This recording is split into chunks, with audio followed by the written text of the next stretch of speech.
agama ini memang diciptakan untuk saling membenci? Apakah agama ini memang diciptakan untuk saling mengkafirkan? Fungsi agama adalah menertibkan manusia. Kalau kemudian ada orang yang dengan memeluk agama, memeluk keyakinan agama, tiba-tiba dia tidak merasa tentram, gelisah dengan keimanan orang lain, ingin mengkafir-kafirkan orang lain, bukan salah agamanya, Dek, salah tafsir. Saya ingin cerita 3 kisah sebenarnya. Kisah yang pertama adalah dalam 2 bulan terakhir ini saya dilibatkan oleh pemerintahan Somalia. Saya melakukan Zoom meeting dengan para menteri di Somalia dan juga dari kepresidenan Somalia. Zoom meeting berkali-kali. Mereka ingin tanya bagaimana sih cara Indonesia itu mengatasi kelompok-kelompok teror dan ekstrim ini. Sementara kami, ini menurut Menteri Agama Somalia, sementara kami satu negara ini, Pak, pahamnya sama, Pak, penganut paham Wahabi Salafi. Satu negara. Wallahi, ini saya cerita yang benar. Kalau saya dianggap ngecap. Negara saya sama-sama, Pak, mengharamkan ucapan Natal. Tidak boleh. Negara saya sama-sama mengharamkan musik. Ini di negara saya. Pahamnya sama. Saya mewakili pemerintahan hanya memegang separuh Somalia.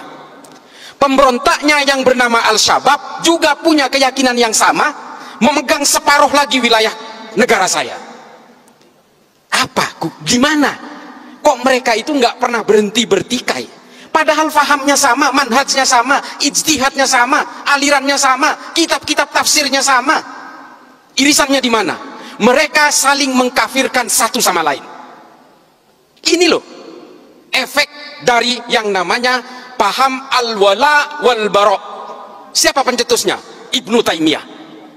Bantah saya. Kalau yang mau bantah, baca dulu kitab-kitabnya Ibnu Taimiyah. Mengapa Ibnu Taimiyah menulis ini? Mengapa? Ini yang di Zoom, tolong perhatikan. Ibnu Taimiyah hidup pada masa keruntuhan Bani Abbasiyah dari serbuan bangsa Mongol tahun 1258. Dan ketika itu Ibnu Taimiyah hidup pada masa periode peperangan orang Eropa dengan orang Arab Islam untuk memperebutkan Yerusalem. Ini kuncinya. Makanya kalau kita baca semua kitab-kitab Ibnu Taimiyah itu betul-betul selalu menggugah keterpurukan politik Islam pada masanya. Makanya kalau di TV saya sering bilang gini, adik-adik, kita ini semua bukan penganut agama sebenarnya. Kita ini adalah penganut tafsir-tafsir agama. Maka kita kemudian semua berbeda-beda. Sesama agama Islam pun tafsirnya berbeda-beda. Makanya kita ini adalah penganut tafsir-tafsir agama. Kalau kalian tanya saya, Islam ini agamanya apa? Islam. Ada pertanyaan lanjutan, NU apa Muhammadiyah? Sunni apa Syiah? Belum bicara manhaj, belum bicara ijtihad, belum bicara mazhab, Syafi'ikah, Malikikah, Hanafikah, Hambalikah. Ini tafsir-tafsir semua. Sesama Islam, sesama Syafi'i, sesama NU pun masih ada yang satu pengusung khilafah, yang satu bukan. Ini tafsir lagi. Ini loh. Makanya kemudian kita itu, saya sering sekali saya berbicara di media ini, janganlah kemudian kalian mengklaim kebenaran-kebenaran itu. Karena Allah itu betul-betul menekankan dengan cetak tebal dalam Al-Quran itu, bahwa saya menciptakan manusia ini dalam segala perbedaannya, baik bersuku-suku, berbangsa-bangsa, dengan tafsir-tafsirnya, beragama yang berbeda, dengan konsep lita'arofu. Ini loh, lita'arofu itu apa? Saling mengenallah kalian, berinteraksilah kalian dengan segala perbedaannya. Perbedaan ini sunnatullah. Ada yang tidak pakai hijab, Islam. Hah? Hindu, saya tahu dia Hindu nggak pakai hijab karena dia itu lahir dari orang tua beragama Hindu. Yang di depannya kan pakai hijab karena lahir dari orang tua beragama Islam. Ini takdir-takdir kelahiran dan keimanan itu tidak bisa dipisah begitu saja, Dek. Lalu kalau kalian merasa paling benar, mengklaim paling kebenaran itu ada di pihak saya, kalian akan belajar tentang kebencian dan perbedaan itu dan kalian melawan sunnatullah. Ini loh yang kita ingin gugah hari ini, kenapa saya harus datang ke sini. Dan semua klaim-klaim kebenaran, hegemoni kebenaran itu kemudian datang berlipat-lipat, berlapis-lapis dengan kepentingan-kepentingan politik. Makanya kemudian ajaran-ajaran Ibnu Taimiyah itu diimplementasikan dalam gerakan-gerakan kemerdekaan Saudi dari cengkraman kekaisaran Ottoman pada zamannya. Lalu kemudian keterpurukan politik Islam di Mesir dijadikan juga sebagai acuan-acuan oleh Said Qutb dalam Jahiliyatul Qarnil dari Fi Dhilalil Quran dan juga Malim fil Thariq.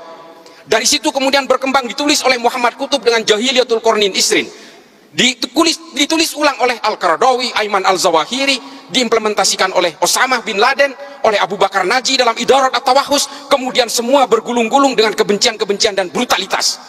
Itulah yang menciptakan teror itu. Lalu ada pertanyaan, Pak, Wahabi Salafi itu kan tidak mengajari kita tentang kekerasan. Iya dek, memang iya. Memang iya, di situ tidak mengajarkan kekerasan, tapi lihat produk akhirnya.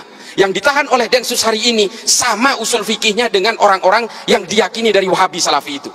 Kalau kalian mengharamkan musik, teroris yang dipenjara hari ini juga mengharamkan musik. Nih, kalau kalian mau tahu, yang kalian haramkan pajak dan perbankan dan sebagainya itu, teroris yang ditangkap Densus juga pemahamannya sama, pemahaman fikihnya sama. Ini loh, kalau kalian itu sekarang tidak mau menyanyikan lagu Indonesia Raya, hormat bendera dan sebagainya, mengharamkan wayang dan sebagainya, itu loh, teroris yang dipenjara itu juga sama. Ini kisah yang pertama tentang Somalia. Somalia hari ini tidak berhasil menenteramkan rakyatnya karena saling mengkafirkan satu sama lain dengan tafsir-tafsir agama yang sama. Apakah kemudian kita mau menyimplifikasi gerakan-gerakan seperti ini? Ada disclaimer, oh itu kan tergantung orangnya. Iya. Yang namanya Al-Shabaab, nih saya kasih tahu, yang namanya Al-Shabaab itu berasal dari 32 orang yang aktif dalam kajian Islam di dalam ketentaraan Somalia. Namanya kajian Islam Al-Ittihad Al-Islamiyah. Nama pemimpinnya siapa? Kolonel Muhammad Hasan. Setelah dia berkembang di dalam pengajian itu, jumlahnya makin banyak, lalu dia merekrut penjahat-penjahat jalanan dan bajak laut di Somalia. Sehingga entitas mereka membesar, lalu dia mengambil senjata di gudang-gudang senjata di barak-barak mereka, lalu mereka berdiri menjadi kekuatan besar yang namanya Al-Shabaab. Dan mereka sulit dikendalikan hari ini. Mereka berkembang ke Somaliland, Tanzania, Eritrea, dan ke negara-negara tanduk Afrika. Atas nama apa? Atas nama agama. Apakah agama ini memang diciptakan untuk saling membenci? Apakah agama ini memang diciptakan untuk saling mengkafirkan? Fungsi agama adalah menertibkan manusia. Kalau kemudian ada orang yang dengan memeluk agama, memeluk keyakinan agama, tiba-tiba dia tidak merasa tentram, gelisah dengan keimanan orang lain, ingin mengkafir-kafirkan orang lain, bukan salah agamanya, dek, salah tafsirnya. Makanya saya bilang kita ini adalah penganut tafsir-tafsir agama. Lalu apa sikap kita kalau kita ingin dikatakan orang yang beragama? Jangan karena beragama membenci orang lain, mengkafir-kafirkan orang lain, lalu kemudian orang lain jika berbeda dengan kalian dinerakakan. Setelah kalian merasa sudah tidak punya dosa, lalu sibuk menghitung dosa orang lain. Ini artis hijrah tuh kelakuannya tuh. Dulu pemain musik setelah merasa hijrah mengharamkan musik, teman-temannya yang lagi bermain musik diharam-haramkan, dineraka-nerakakan. Tuh kelakuannya. Setelah dirinya merasa tobat, lalu dia sibuk menghitung dosa orang lain. Ini karena tafsir-tafsir al-wala wal-bara itu loh. Ini betul-betul menjadi concern saya. Makanya kalau kalian lihat di TV, saya selalu menentang ini. Ayolah bawa agama Islam ini, termasuk agama-agama lain ini, tolong bawa deh ke dalam arah kedamaian, anti kebencian, anti kekerasan. Itu baru beragama namanya.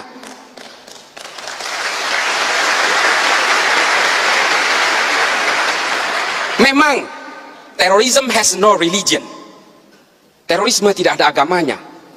Semua agama punya potensi untuk melahirkan terorisme dan kekerasan. Semua agama, bukan hanya Islam, dek. Cuma kenapa saya concern kepada agama Islam? Satu, Islam itu adalah agama yang paling banyak dipeluk oleh manusia Indonesia hari ini, dan saya sendiri Islam. Di India terorisnya orang Hindu, dek, Bharatiya Janata garis keras. Di Myanmar siapa terorisnya? Orang Buddha, dek. Namanya Asin Wiratu. Apakah di Jerman itu ada teroris? Ada, Protestan. Namanya Baader-Meinhof, nama kelompoknya. Apakah di Amerika tidak ada teroris? Ada, deh, namanya White Supremacy, Ku Klux Klan, FARC, Antifa. Tidak ada teroris Islam di sana, itu sedikit. Makanya yang nyerang 9/11 itu dari Saudi semua. Saya ada di sana waktu itu. Saya tinggal di Amerika kurang lebih 6 tahun. Ketika 9/11 saya tinggal di sana. Saya dulu pernah terpapar dengan ajaran-ajaran Ma'alim fil Thoriq ini. Saya meyakini bahwa kalau Islam ingin berjaya, maka Islam harus tegak secara politik. Itu keyakinan saya dulu. Kalau lihat Gus Dur di TV, saya matikan TV-nya. Ini antek Yahudi nih. Saya dulu begitu. Ketika ada orang-orang Islam yang moderat, wah saya matikan TV-nya. Cak Nur apalagi, paling saya benci itu. Nurholis Majid, Allah yarham. Buya Syafi'i Ma'arif, saya ganti channelnya. Saya mending nonton yang lain. Itu dulu saya seperti itu.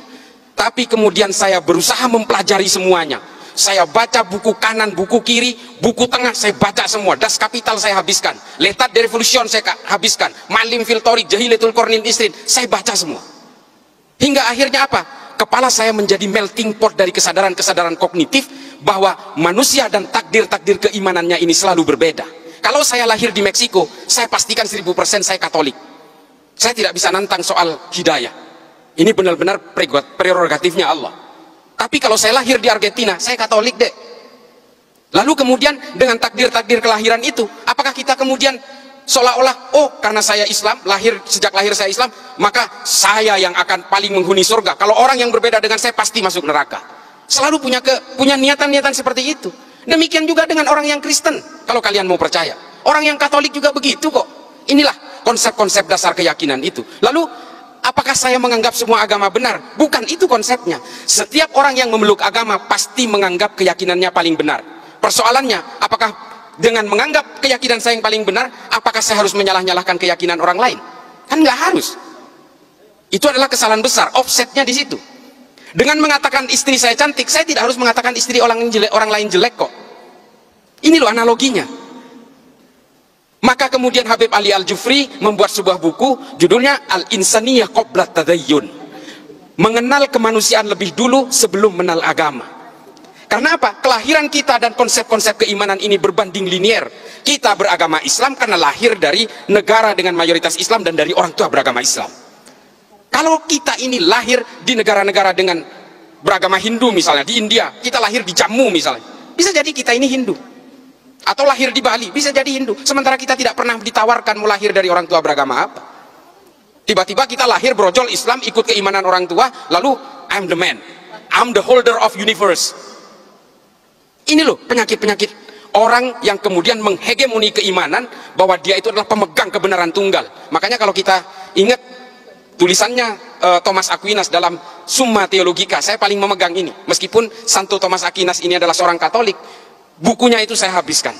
Saya itu pembaca buku dek. Ya saya nggak jumawa ya. Saya itu 1000 halaman rata-rata per bulan. Saya baca buku itu. Makanya saya merasa I'm feeling free. Saya merasa merdeka dengan berbagai bacaan yang saya bacain. Saya betul-betul tidak terbolgol oleh keyakinan-keyakinan sepihak. Kata Thomas Aquinas apa? Hominem unius libri. Saya paling takut kalau ada orang baca satu buku lalu dianggap ini adalah kebenaran paling mutlak. Ini loh, bahaya sekali. Kemudian yang saya kisahkan kedua adalah ketika kemarin Densus melakukan penangkapan di Poso sebanyak 22 orang secara serentak. Di semua sekitar Poso, ada Tojo Una-Una, Ampana, dan juga di kota Poso ada salah satu anak muda yang saya wawancarai, saya interogasi. Umurnya belum genap 17 tahun. Dia ditangkap karena dia ingin melakukan aksi teror, melakukan latihan-latihan militer untuk naik ke Gunung Biru menggantikan kelompoknya Ali Kalora yang sudah dihabisi. Nah, dari hasil interogasi itu adalah dia ini siswa SMA 1 Poso, akademisnya bagus, nilainya bagus, punya kecerdasan. Lalu dia keluar dari sekolah itu, dia berhenti. Karena apa? Dia mendapatkan pemahaman bahwa sekolah ini dibangun oleh negara Togut dengan biaya-biaya dari uang riba. Coba, ini semua adalah negara riba karena ada kelindan perbankan di sini. Coba bayangin tuh. Ini kasus yang pertama. Kasus yang kedua, ada seorang mahasiswi Gunadarma yang dia meyakini bahwa karena bank itu adalah riba, lalu semua ini menjadi riba, termasuk jalan aspal yang melibatkan bank, gaji pegawai negeri yang melibatkan bank, sehingga menurut dia KTP pun itu adalah benda haram. Sehingga apa? Dia merasa mengalami keterjepitan sosial, lalu dia nyerbu ke Mabes Polri, bawa airsoft gun, dia bunuh diri di situ, minta ditembak. Namanya Zakiyah Aini, tahun 2020. Temuan-temuan seperti ini kemudian saya mengambil kesimpulan adalah bahwa paham-paham yang seperti ini pada akhirnya memberikan kita kepada dua pilihan. Either kita menjadi orang munafik atau menjadi kita manusia-manusia yang sempit. Ini waktunya. Ya, ini kesimpulan saya. Kesimpulan saya itu pada akhirnya adalah kita betul-betul harus mempelajari agama itu secara komprehensif. Kalau kita mengharamkan bank, jangan naik pesawat, siapapun. Tidak ada maskapai penerbangan yang membeli lunas pesawat itu. Semuanya nyicil, pakai bunga deh. Jangan naik haji, naik pesawat, jalan kaki aja. Janganlah kita jadi orang yang hipokrit, yang munafik, mengharamkan sumbernya dari hulu sampai hilirnya kemudian merasa dihalalkan. Ini jangan sampai seperti itu. Konsep usul fikih itu adalah tabi'ut tabi'un. Kalau di atasnya haram, di hilirnya pasti haram. Kalau di atasnya halal, di bawahnya belum tentu halal, bisa jadi haram. Legen, tua, cuka, halal, haram, halal. Tapi kalau di atasnya haram, ke bawahnya haram semua. Bir sepakat, kita haramkan. Bir ya. Kalau kalian jadi tukang parkir di pabrik bir, haram juga penghasilannya. Itu loh konsep usul fikih. Kalian kalau ingin mengharamkan bank konvensional, apa yang kalian kenakan ini semua melibatkan bank.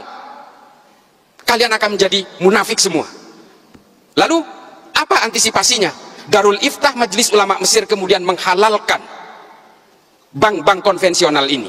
Dengan alasan, riba kita betul-betul mengharamkan itu. Allahu ahallal bai'a wa harrama riba. Jelas. Tapi apakah bank konvensional masuk kategori riba? Ini yang diredefinisi ulang. Hukum perbankan itu diharamkan ketika produknya belum ada di abad pertengahan. Ini loh yang perlu redefinisi itu. Yang terakhir, maaf. Yang terakhir adalah, pada intinya adalah apapun keyakinan kalian, tafsir kalian, agama kalian, satu kuncinya. Ini yang disebut dengan moderasi beragama. Kalau kalian meyakini bahwa Tuhan itu satu, yang Islam nih, yang Islam. Kalau kalian betul-betul meyakini kul huwallahu ahad, kalian betul-betul menganggap bahwa Islam itu adalah monoteism, termasuk yang beragama lain, maka kita juga harus meyakini bahwa manusia dimanapun dengan agama yang berbeda-beda, dengan Kristen, dengan Hindu dan Buddha, itu pasti diciptakan oleh Tuhan yang sama. Ini tolong kalian rekam. Kalau kalian ini diciptakan oleh Tuhan yang sama, lalu untuk apa kalian itu bertikai dengan keyakinan dan keimanan itu? Itu loh kuncinya. Itu yang disebut moderasi beragama. Moderasi beragama ini bukan sekuler, bukan liberal, bukan. Tetaplah kalian dengan keyakinan-keyakinan agama dan tafsir-tafsirnya itu. Satu saja, jauhi kebencian, jauhi kekerasan, jaga nama baik agama masing-masing. Supaya apa? Supaya agama kalian ini tetap menjadi daya tarik. Kalau agama kalian ini lebih identik dengan kekerasan, kebencian, caci maki dan sebagainya, jangankan orang yang berbeda agama yang mau tertarik dengan agama kamu, orang yang seagama dengan kamu aja bisa saja meninggalkan agamanya. Orang kalian itu kan udah tahu ya cara mungkin. Kita terakhir, paling terakhir banget nih, mumpung lagi ngobrol MC-nya, paling terakhir banget, kita selalu mencatat bahwa ada orang non Islam masuk Islam. Oh, kita girang banget. Sinead O'Connor masuk Islam, wah keren. Marcel Siahaan masuk Islam, keren. Kita hanya menghitung secara statistik orang non-Islam yang mengkonversi agamanya ke dalam agama Islam. Tapi kita tidak pernah mencatat orang Islam yang keluar dari Islam, tidak pernah ada prosesinya, tidak pernah ada statistiknya. Karena KTP-nya tetap Islam, tapi dia sudah menjadi agnostik atau menjadi ateis. Kenapa? Karena Islam selalu digambarkan dengan kekerasan-kekerasan dan kebencian, membid'ahkan satu sama lain, mengkafirkan satu sama lain, sehingga hidupnya seperti pepat dan sempit. Agama bukan tujuannya untuk itu. Agama itu adalah melonggarkan berbagai isi batinnya tanpa menghilangkan konsep-konsep teologisnya, tanpa menghilangkan kehausan spiritualnya. Gitu ya. Terima kasih banyak. Ini agak sedikit ini. Mudah-mudahan ini bisa menjadi manfaat. Kurang lebihnya